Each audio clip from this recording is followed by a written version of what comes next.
Hi, I'm George Norrie, and welcome to our Coast to Coast AM YouTube channel. Have fun, tell your friends, and share us with everyone. You can also find us on Facebook, Twitter, Instagram, TikTok, and Coast to Coast AM's mobile app. And always remember to log on to our website at coasttocoastam.com for daily articles, the best paranormal information, and all you need to know about your favorite guests. And now you can become a Coast Insider directly through the Coast mobile app. We welcome our international listeners and even offer a free 2-week trial. So don't delay. Become an insider today. And welcome back to Coast. George Norrie with you. Nathaniel Gillis with us, a religious demonologist and author. A couple of his works include A Moment Called Man, The Skin That Crawls. After living in a haunted house, Nathaniel spent 20 years researching what had happened to him. Nathaniel has sought to redefine the nature of haunting phenomena, ghosts, and high strangeness, and he's often quoted for his concept of the demonic. The reason they are playing by different rules is because they're playing a different game. Nathaniel Gillis, back on Coast to Coast. Nathaniel, welcome back.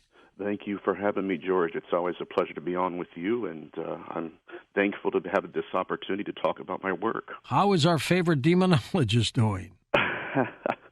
I don't know. I'll have to ask them. No, I'm doing good. We're doing good. Just, very deep in the research and trying to find interconnectivities between different phenomena. But like I said, George, it's always a pleasure to be on with you. That's great. Now, what happened to you a long time ago in that haunted situation? Well, it's very interesting. So I was 8.5, and I say that because when you're 8, that matters. But I was in between 8 and 9 years old when my parents went to an open house. They were looking to relocate. And so during the open house, my dad led me by the hand into what would become my future room. And it was in that room that very night that I witnessed a full-bodied apparition of a little girl. And I can remember 3 things about that manifestation. Number one, obviously, the very present entity that was in the room. But more than that, there was a stench that I smelled. It smelled like a decomposing body or something. I can't really tell you. I don't have the vocabulary yet. No. But the entity was malevolent, and it evolved according to my awareness of it. But that was my very first encounter with the phenomenon. Did it haunt you for a long time? I would say between the ages of 8 and about 16, I went through various stages of manifestation with it. Like I said, so the first being that I encountered, or the first mask I encountered, was a very pale little girl. She had black, long hair. She was wearing a white linen dress that looked to have been made during the time of the century, or during the turn of the century, rather. But like I said before, once I moved in, it evolved into shadow figures, into a smoky apparition that would kind of ball up in the corner of the room. It was a learning curve for me, but it was instrumental in the development of my own self and my own passion to understand what's going on here. Did it ever attempt to hurt you? Not physically, but I will tell you that the nightmares that it induced within me were deeply disturbing.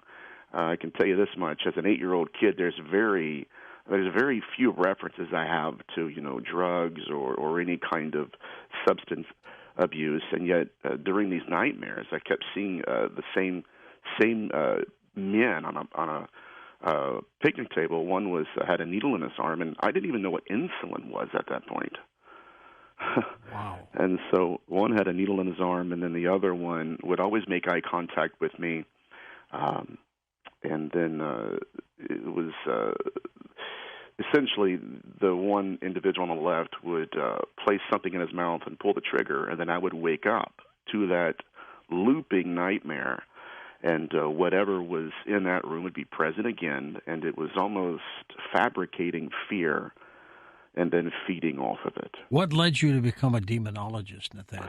I'll tell you what, I had this coping mechanism when I was growing up. I mean, What I'm talking about, so I'm not just saying that this being was with me. It's like I'm exaggerating. No, the entity went to bed with me. It woke up and went to school with me, and so there was this coping mechanism that I employed to where I asked myself, okay, am I afraid of this entity simply because I don't know what it was, right, or what it is? And so I kind of worked my way around its presence by doing that. But the older I became, the more I realized that I wasn't crazy.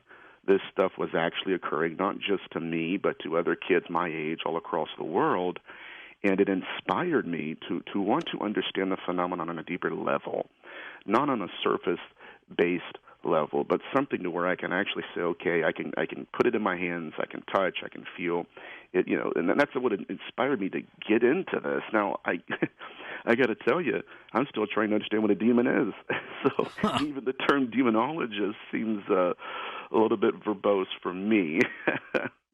Now, who trained you to become a demonologist? Where do you go?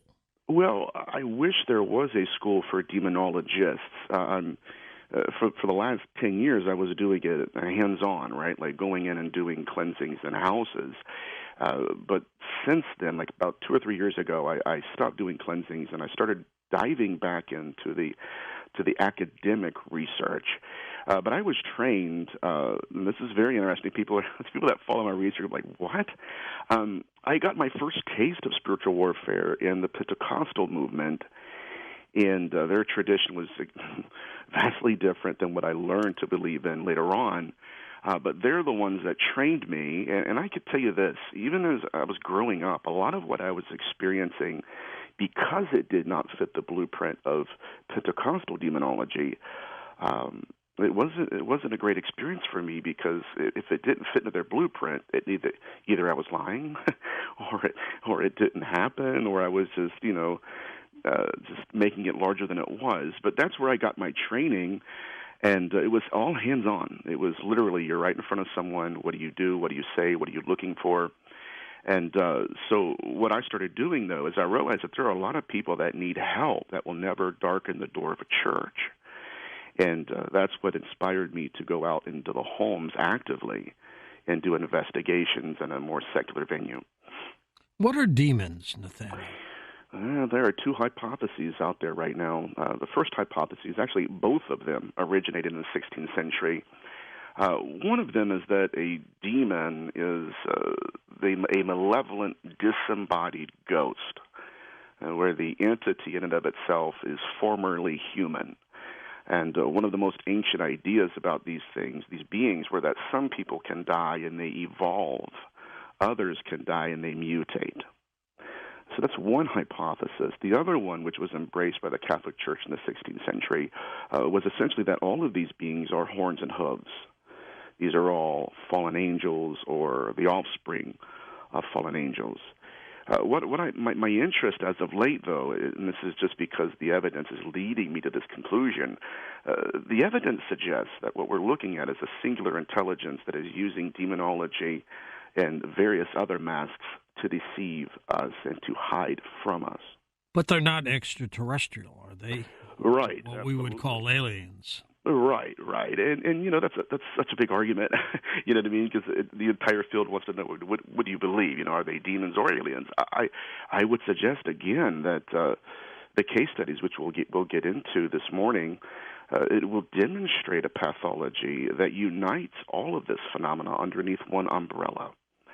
And I think that's one of the most disturbing aspects of this, is that there is intelligence that's willing to play the role of the demon. What do they want, Nathaniel?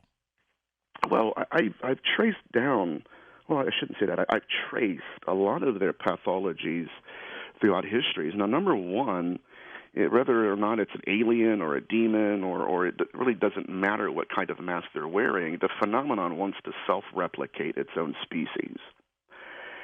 And not just that, but it wants to relocate its own consciousness.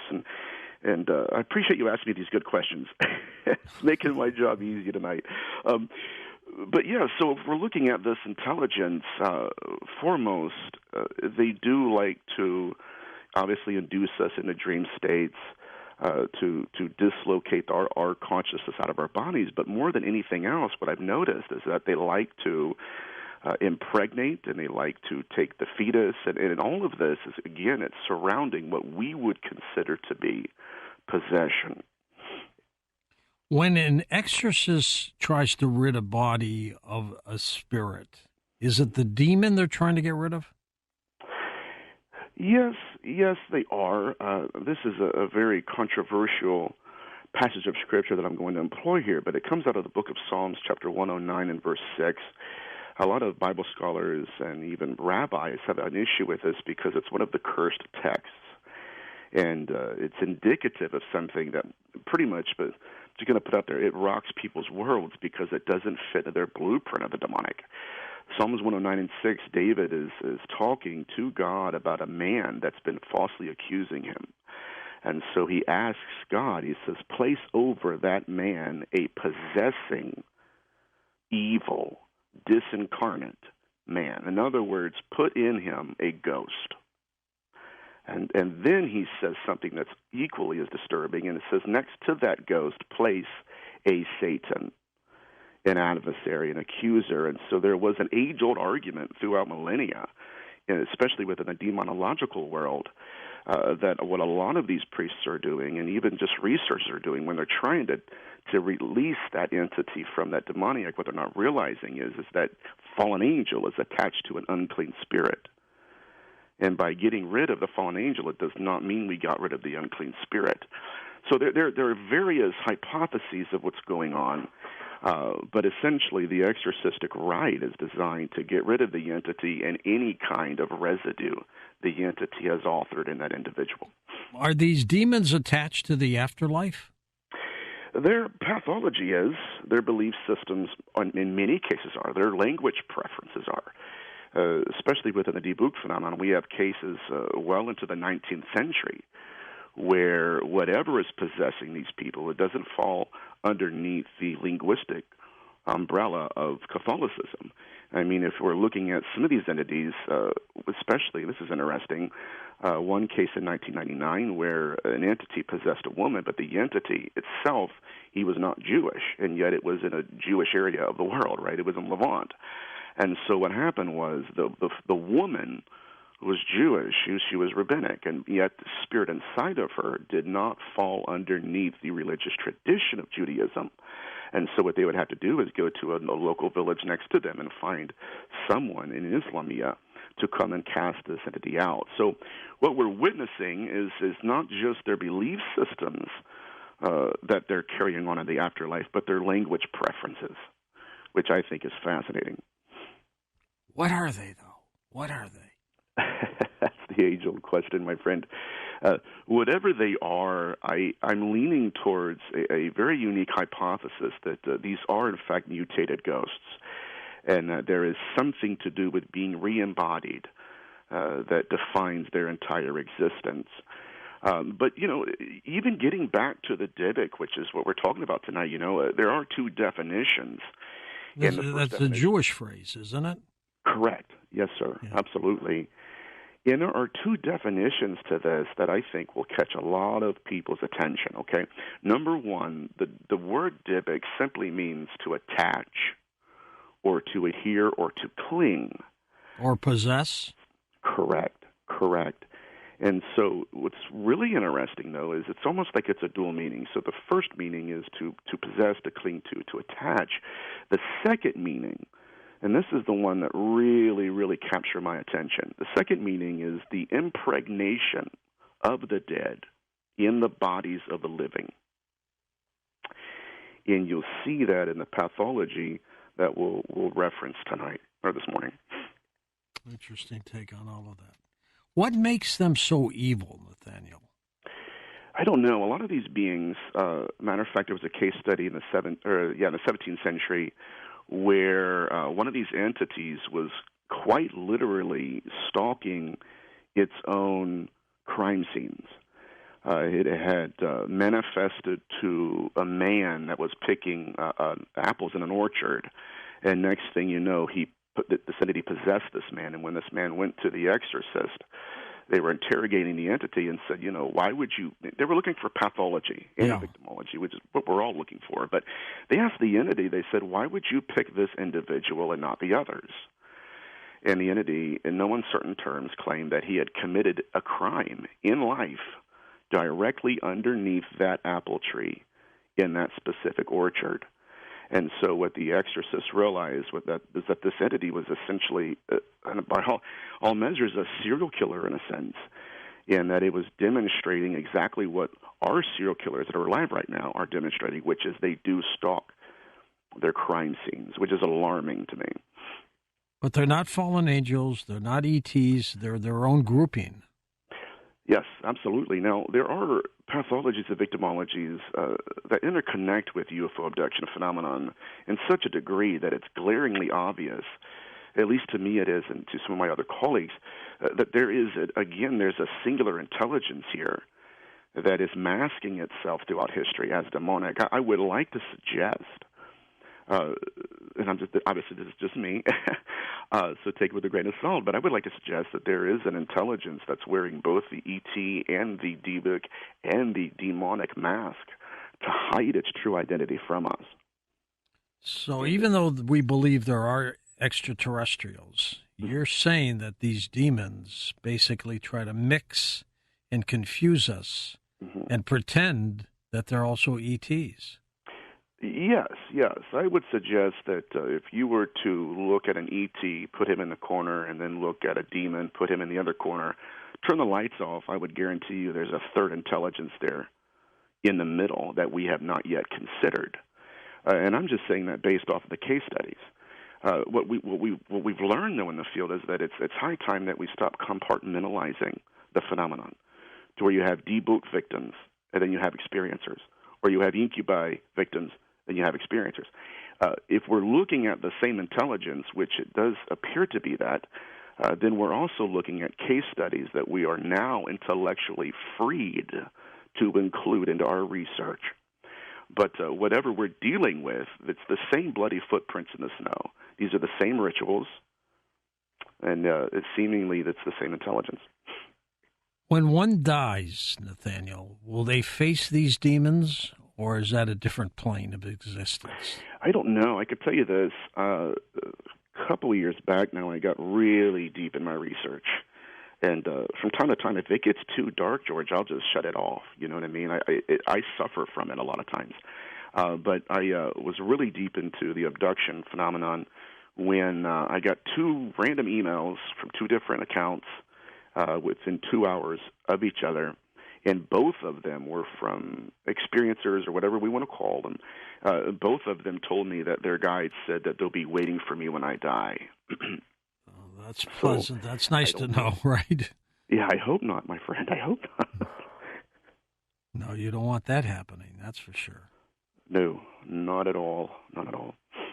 What has been, in your experience, one of the worst cases of possession you've come across? Oh, it was a murder. And it was one of my own cases. And I'll be very graceful with this. But, yeah, there was a case that I worked on myself where I walked into the house, and I was originally supposed to just pray with the family, and I had no frame of reference for what actually occurred. But when I went into the house, I could see that there was carpet that was cut up, and that I was specifically there to kick an entity out. And that was that act of possession, because it was a minor that committed the murder. That was rough because the girl, she had came into the house with a disembodied voice coming out of her mouth, and one of the victims I was working with in the family said that it was a female, but it was a male voice, and that without moving her mouth, it was coming out of her mouth and talking to them. That was pretty alarming because a lot of times, again, in these possessions, it's a direct confrontation with evil or what we would consider to be evil, but it's not to the point where, by the time you get there, the entity has taken control of an individual and accomplished what it wants to. Nathaniel, you were talking about Dybbuk's at the half, a Jewish phrase, which is like, is it a walk-in? It is similar to what Ruth Montgomery would call a walk-in. This is a little bit different. This is actually, it's incredible because it overlaps with the incubi phenomenon incredibly well. It's weird. But essentially what we're dealing with is it's the whole gamut here. I mean, we're dealing with an entity that has the desire to wear their victim like a biological avatar. And so, like, if you went, and all the listeners that are listening right now, if you looked on the internet for the only known pictorial tradition of the Dybbuk, you'd see a man walking with a staff, and then you would see a skeleton that's clinging to him. Now, this is not a new phenomenon. Matter of fact, Apostle Paul mentions that when he goes through all of his sins, and then he mentions the fact that who shall deliver me from this body of sin? This whole idea of carrying a corpse on you, it originated it's within the Roman time frame where they would take murderers and they would make them wear the corpses of their victims until that entity affected their own bodies. And so really what we're dealing with, again, it is afterlife phenomenon, no doubt, but it's the re-embodiment of consciousness that these beings were after. And so whereas one would be an attachment, that's merely a stage to possession. And then the final purpose of the Dybbuk was literally what we would consider to be the missing fetus syndrome. And so it's all right underneath that umbrella. It's very unique. And they also believed in something that, if many people are familiar with CE5, you'll notice this. They also believe that their intentions with these beings determined the beings' intentions with them. And so they would go out and they would perform rituals and conjurings, and then something changed. The phenomenon itself made eye contact with our species. And next thing you know, women are going to bed at night, men are going to bed at night, and beings were visiting them in their dreams. Matter of fact, I have one paper in front of me. It was a Damascus document where it was written by one of the Islamic exorcists, where they were dealing with one of these creatures, and they were asking specific women, okay, I know you have paranormal activity, but have you ever been visited by a being in the middle of the night? And so over and over again, these victims would come to the fore, and they would tell their stories, and what was happening was that these beings were manifesting specifically to women to use them as what I consider to be the mortal portal into this dimension. And so essentially what you would have is you would have women that thought, okay, that was a really bad nightmare, no big deal, right? It was just a dream or a dream state, if you know what I mean. And then the next day they're at work and they're looking at their hands and ankles and there are ligature marks. Well, these entities, whatever they may be, they don't sound demonic. It's something completely different. I tell people they're more demonic than demons. They're more alien than aliens. It's something that has evolved according to our awareness of it, and it's only evolving in order to evade. Is it another kind of life form? 100%. 100%. And that's what our ancestors were trying to articulate. You know, again, we're not alone in our lack of vocabulary here. They also were trying to place a face on the phenomenon, and they did their very best to give us what they had. But I remain convinced that if we look at the bloody footprints in the snow, these beings, which we called Dybbuk, are doing the same things that the quote unquote aliens are doing, which I can go in that direction too, but we're dealing with the same phenomenon, and I'll go even further, and I tend to ramble, so if I ramble, just tell me to be quiet. But, we're dealing with pregnancy as well. These beings would not just manifest to women, but these women would become possessed by the entity to the point of impregnation. It sounds like a different kind of life form. It's something strange, absolutely. And it also sounds biblical. Yes, sir. Yes, sir. And what was occurring was these women were going to their priests, their rabbis, their clergy, and one of the most fascinating but disturbing questions in all of demonology was uttered.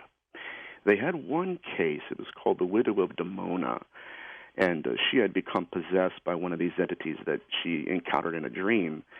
And the entity, this is what they perceived it as. The entity had crawled up in the fetal position in her womb And upon examination, she had 2 pulses in one body and had 2 heartbeats in one body. And the question that these early demonologists asked themselves was this woman, in fact, pregnant by the entity? Or was she impregnated with it? Now, at the point of exorcism, the consciousness that had possessed her left. But whatever phenomenon we're dealing with, in the exorcising of the entity, they also took the fetus that was inside of the womb. Wow. So we're dealing with something, again, highly deceptive, and it knows its own.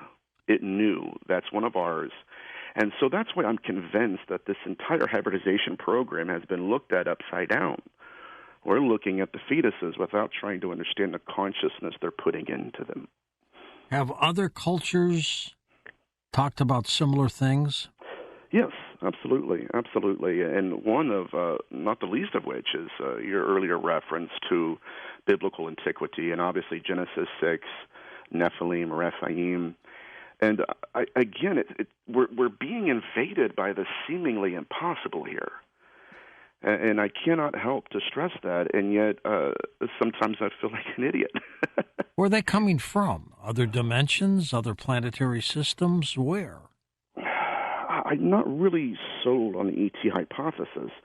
The only reason we're believing they're ET is because they've told us that. And they've given us a couple maps. But again, if we're going to believe they're ET, then we also have to believe they're dear Aunt Edna, because they've appeared as her as well. They've appeared as deceased loved ones. There are accounts of children being taken by Mickey Mouse. I mean, are they Mickey Mouse? Or, right? Or is this another mask that the phenomenon is employing in order to groom us into obeying them? I mean, if we look at some of these roles, like I had a case study in India where a young woman was being visited by one of these beings, and it had manifested to her in the image of everyone she had been with, like all of her boyfriends and stuff. How did it know this? I don't know. This gets back to the knowledge pool that they're operating off of. These beings, and not just what we consider to be demons, but even ETs. They know the same things, which, again, it points to the fact that we're dealing with a singular intelligence. But both categories, they know when people will die. We even have what are called demonic flights, where they're out-of-body experiences, near-death experiences, that mirror to a T what we would consider to be the abduction phenomenon. But the way they know it, and the power structure that even Jacques Vallée has hypothesized, it's present. It's very much present. I was doing a show not too long ago, and the host was kind of shooken up. He was real broken up about what I was lecturing about and stuff. Anyways, after the show, we're back in the green room, and he tells his story. He said, he goes, I never thought about this experience until you gave this lecture. This individual, he's familiar with the paranormal, didn't even think anything of this. But he had broken up with a girlfriend, moved across town, didn't think anything of her, deleted her number, got a new job, got new friends. And he said, one night he's just watching TV when there's a knock at the door, and he opens the door, and it's his ex-girlfriend. And so she stays over the night, and he gets up in the morning, she's gone. He goes to work, and it's weird. It's just like experiencers. It's just like the 16th century. He starts to think about what he experienced. Like, what exactly happened, right? Was I in a dream state? Like, I felt like I was just out of my mind. And was it really her or a shapeshifter, right? Well, he finally got her phone number. He calls her, and he demands an answer. And he wasn't being mean. He was just curious more than anything. He says, okay, so-and-so, like, what happened? How did you know where I even lived? And she threw profanity at him and told him, I have no idea what you're talking about. That wasn't me, but you're freaking me out. Hung up on him. Who was it? What? I don't know. Or what was it? Right. I don't know. But this, again, if we get deeper into the research, we see these bloody footprints in the snow. There are behavioral patterns that these beings manifest that transcend the microcosm of what we're calling them, right? It's not just a Dibuk or a Dybbuk. It's not just an incubi or succubi, and it's not just an ET. They're all doing the same things to the same people, right? I mean, I can go even into this, which is kind of sums everything up. Like in witch era literature, sure, these beings were abducting so-called witches and taking them on what's called demonic flights. The demons were taking witches? Absolutely, 100%. Now, this comes out of a book called Eros and Evil by Ariel Masters. It's a part of my reading when I mentor people. But, yeah, absolutely. It's the abduction phenomenon, but it's just their interpretation of it. So what happened was that these women were practitioners, and they had made these pacts with so-called demons and corpses. And so in the event that they were called upon to a sabbat, the phenomenon, that's the only way I can describe it because we don't know yet what it is, but the phenomenon itself would take their bodies, take them in a demonic flight, and then it would replace them with a familiar spirit so that the husband would go use the restroom at night and not realize, right, that my wife is actually with them. He would look in the covers and there is something else in her place that wants to look like his wife. But upon examination, when these beings took these women, they would take them to mountaintops and to gloomy sabbats. But what's so fascinating about Ariel Masters' work is he said that during these case studies, many times these women thought they were copulating with corpses and demons. And I need everybody to pay attention to this. This is profound. Up until the frequency fuzzed out, and they realized that this was some form of technology they were dealing with, and that these were not demons. It was a theatrical production designed to manifest to them according to their belief system. And at the moment of technology, the technology fuzzing in and out, they realized that they were being poked and prodded by metallic objects. Now, that is as much of the UFO abduction phenomenon as we know today. Sure. And it does not sound demonic. It sounds like a totally different grouping of entities. Right. Something that's masquerading as a demon or a corpse. Now, another behavioral pattern that is pervasive in the research is what they do with the deceased, not just with the ghosts themselves, but Montague Summers and even Father Sinistrari of Amino, both of them encountered entities that were hovering over the recently deceased.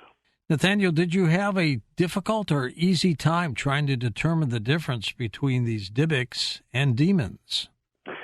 It was difficult at first. Again, I was intellectually trapped within the blueprint I inherited from my belief system. But once I outgrew that and I grew into the data and out of the dogma, it wasn't as hard. I mean, again, if we strip them from the titles and we look at them for what they're doing, these are very much the same beings. They employ very much the same technologies. It's so interesting. Early on in my research, I got a hold of one of my favorite researchers in the world, and I asked him, I said, in working with experiencers of UFO abduction, do you ever come across people who had, it seemed like a stupid question now, it does, but back then it was irrelevant. I asked him, I said, okay, you ever had people who claimed to have been visited by entities and they had like biological substances left on their bodies? And he said, absolutely, 100%. And again, what we've done, though, and I don't know why, but what we've done is we've placed Dibuk victims on one side of the table and then experiencers on the other, not realizing that if we take off the mask, we have a lot more case studies to involve into our research that's outside of what we're, allowed to talk about or allowed to, discuss in modernity. But it's the same phenomenon. And I think that's what disturbs me more than anything is, okay, are we being manipulated as a species? And that's what's really captivated my attention as of late. Now, in these situations, what are you more concerned about, the demons or the Dybbuks? All of the above. See, again, there's a power structure that Jacques Vallée and other researchers, even Dr. Carla Turner, which is one of my heroes in the field, they all talk about this control mechanism the phenomenon employs. in its victims, and it's very true, very true. I mean, even with the debug phenomenon, there was one case where a woman who had never been to Paris before vividly remembers being there and eating some bread and drinking the wine and enjoying the culinary delights, and yet she's never been there. And so what we're looking at, again, we would consider that to be a screen memory. We just called it something completely different. So there's a control mechanism where, especially with these women and the debug phenomenon, where they didn't want these women to realize what happened to them. Speaking in foreign tongue, Nathaniel, have you come across that? Yeah, absolutely. Yeah, there's a technical term for it, but especially in Pentecostalism, I noticed that, and a host of other manifestations that were puzzling. I grew up in something very similar. I think there is a profound contrast between being possessed by a malevolent entity and with what some of their practices include. When you're getting phone calls in the morning, 2 in the morning, and my number's not publicly listed anyways, but I'm getting phone calls from people threatening me because of some of the things that I've been exposing. But again, that it's a reference to the control system the phenomenon employs when it feels threatened. You have called yourself a religious demonologist. Tell me about that title. Well, it's a working title because it's a working hypothesis. I don't personally know what these beings are, right? I'm in the same field as everybody else. We're all still even lacking the vocabulary to understand what this is. But that was, and again, I'm not going to say that I will always be a religious demonologist. It's just that is what I'm known the most by as a demonologist. But I think, again, that if this is, in fact, a unique intelligence that evolves according to our awareness of it, then not only are these not demons, but the possibility is they're not extraterrestrial either. There's something else out there that is manipulating both fields of research against themselves. Tell us about the marks on bodies and things. What does that mean? It's one of the rather more terrifying aspects of the phenomenon, and it also implies that many of these beings we're dealing with have the pathologies of serial killers.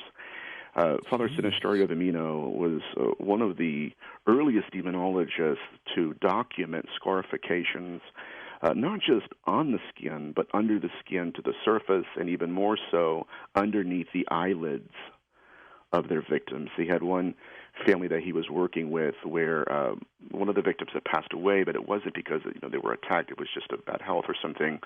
And he went to do the autopsy, and upon the examination, he peeled back her eyelids, and the entity had carved its own symbolism underneath them.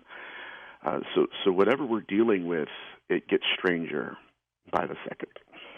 Since you've been doing this, Nate, for 20 years plus? Researching, yes, sir. Where does this take things next? What's next for you? Well, what we're trying to do is at least test the spirits. Okay, it's my dear Aunt Edna. Is it really? Right? Or even some cases, the beings appear as Jesus. Okay, well then let's test that. If that is Jesus, is it teaching what Jesus taught? Right? So that there has to be a way that we can test the spirits. In addition to that, this whole role-playing aspect doesn't make sense to me. If these beings have complete and utter control over us, they can do whatever they want like we're told they can, then why would they need to appear underneath a mask? Why would they need some sort, and I use this loosely, so don't indict me, people, why would they need some sort of consent to do what they're doing? How many books do you have out now? 2. The Skin That Crawls and A Moment Called Man? Right. And they're available where? One is on your website. You guys can find the link for The Skin That Crawls on there, and then the other one is on Amazon. So these demons, what do they want, Nathaniel? I think there's a combination of our attributes. Some researchers believe that they're after our soul. But I think that there is a preternatural interest they have in our soul. It's not just that they're using us to self-replicate their species, but there is evidence that demands our attention, and that includes them abducting the soul itself and running tests on it like we would do a body. And so I think the jury's out on what they're truly after. I think what we're doing now is collecting data and hopefully even just try to find a working vocabulary. But I think personally, which I know that's what you're asking, that they're parasitic in nature. And one of the entities that I met would actually fabricate fear in me and then feed off of it. Do they want our souls? I don't know. I am very aware of Nigel Kerner's hypothesis, and I myself have lectured on the idea of them soul hunting, and we have evidence of them taking the soul and actually threatening people. Now, that's one of Dr. Carla Turner's books, Taken, and then you have, of course, the book Beyond UFOs, and where these beings would actually create a near-death experience. And then when the soul leaves the body, they would essentially take it, capture it. And the one individual suffered a catastrophic accident. They took his soul and told him, your doctors cannot fix you. If you want to stay alive, you're going to have to agree to do whatever we tell you to do. And so he agreed, and then they put him back into his body, and that was his experience. So whatever they're doing, even if they're not taking the soul, their preternatural knowledge of the soul is almost as disturbing to me. They have such a knowledge base they're working off of, something that transcends our knowledge base most definitely. And it is quite disturbing. Did the ancients seem to have a better handle on this than we do today? I don't know. I mean, they were doing the same things, and I think that they did their best to document it. But if this is a phenomenon that evolves according to our awareness, then even specifically by the time we get a working vocabulary, it could already be evolving into the next mask. I'm reminded of Sybil Leek when the Collins elite went to investigate her case studies. They asked her to channel, if she could channel, Aleister Crowley's contacts. Can you conjure them? And she said, I'll try. And so she did. And one came through in the Collins elite. They asked her, these entities, are you extraterrestrial? And they laughed them to scorn and said, obviously we're not. That's just our newest mask. Nate, thank you for being on the program. We really appreciate everything you've done over the years, and keep in touch with us. Nathaniel Gillis, the books, The Skin That Crawls, A Moment Called Man. The Coast mobile app is now available for download on iPhones and Android devices. You can become an insider directly through this app. This is a great option for our international listeners, and new users will also receive a free 2-week trial.